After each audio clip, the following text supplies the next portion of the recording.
ATM machine एक ऐसी machine है जिससे हम अपने बैंक अकाउंट से पैसे निकाल सकते हैं। बस कार्ड अंदर डाला, कुछ बटन प्रेस किए और पैसे बाहर। एटीएम हमारी रोज की लाइफ को इजी बना के लाइफ का बहुत इंपॉर्टेंट पार्ट बन चुका है। बट क्या तुमको पता है एक एटीएम यानी ऑटोमेटेड टेलर मशीन कैसे काम करता है? तो इस वीडियो में हम देखेंगे कि एक एटीएम यानी ऑटोमेटेड टेलर मशीन कैसे काम करता है। So this is the inside view of ATM machine.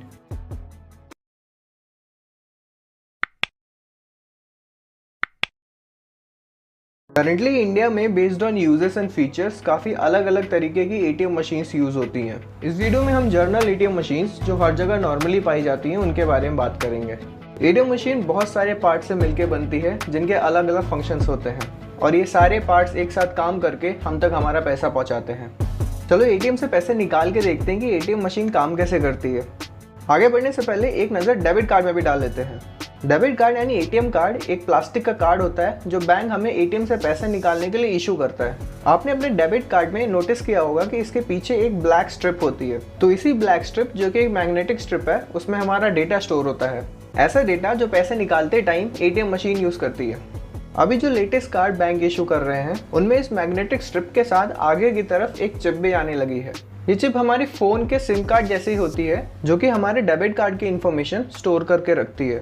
पैसे निकालने के लिए सबसे पहले हम अपने कार्ड को एटीएम मशीन के कार्ड रीडर के अंदर डालते हैं। ये कार्ड रीडर एक स्कैनर डिवाइस होता है जो कि कार्ड के पीछे लगी हुई मैग्नेटिक स्ट्रिप से डेटा रीड करके स्टोर कर लेता है। फिर रीड करे हुए डेटा को ये एटीएम मशीन में लगे हुए मेन बोर्ड में भेज देता है।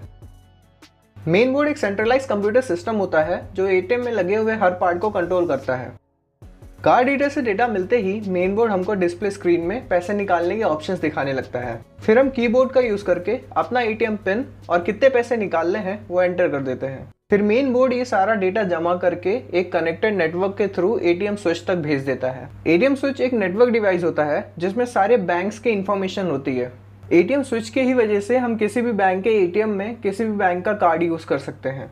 तो पैसे निकालने के लिए जिस बैंक का कार्ड हम यूज कर रहे उसी बैंक को एटीएम स्विच हमारी इंफॉर्मेशन भेज देता है। फिर हमारा बैंक हमारी सारी इंफॉर्मेशन चेक करके हमारे पिन को वेरीफाई करके एटीएम स्विच के थ्रू एटीएम को पैसे निकालने के लिए कंफर्मेशन दे देता है। बैंक से कंफर्मेशन मिलते ही एटीएम का मेन बोर्ड कैश डिस्पेंसर को कैश निकालने का कमांड दे देता है। कैश डिस्पेंसर असेंबली अपने आप में ही बहुत कॉम्प्लिकेटेड सिस्टम है। इनफैक्ट हम ये भी कह सकते हैं कि बिना कैश डिस्पेंसर के एटीएम जैसी मशीन पॉसिबल ही नहीं हो पाती।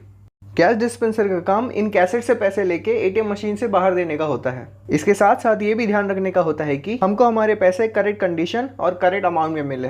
लेट्स सी कि कैश डिस्पेंसर ये सब करता कैसे है। कैश डिस्पेंसर में कैश इन बॉक्स में रहता है जिनको कैसेट्स बोलते हैं। हर अमाउंट का नोट अलग अलग कैसेट में रखा जाता है। ये बॉक्स कुछ ऐसे डिजाइन किए जाते हैं जिनकी वजह से इनमें से पैसे सिर्फ ऊपर और पीछे के स्लॉट से निकाले जा सकते हैं, और अगर इसको फोर्सफुली खोला गया तब ये बॉक्स अंदर रखे हुए पैसों को खराब कर देते हैं। ये सारे कैसेट एक रोलर असेंबली के साथ एक के ऊपर एक अरेंज रहते हैं।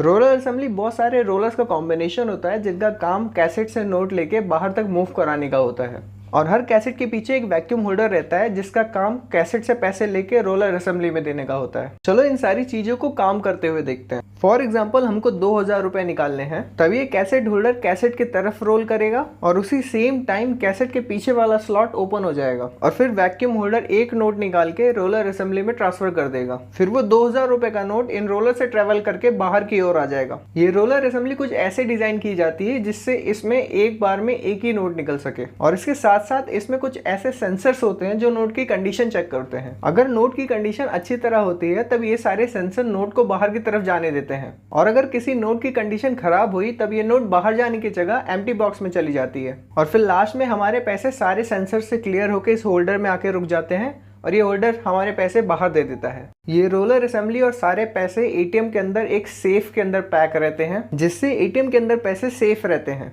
और फिर पैसे निकलने के बाद एटीएम के अंदर का प्रिंटर रिसिप्ट प्रिंट करके हमको बाहर दे देता है। तो कुछ इस तरह एक एटीएम मशीन काम करती है।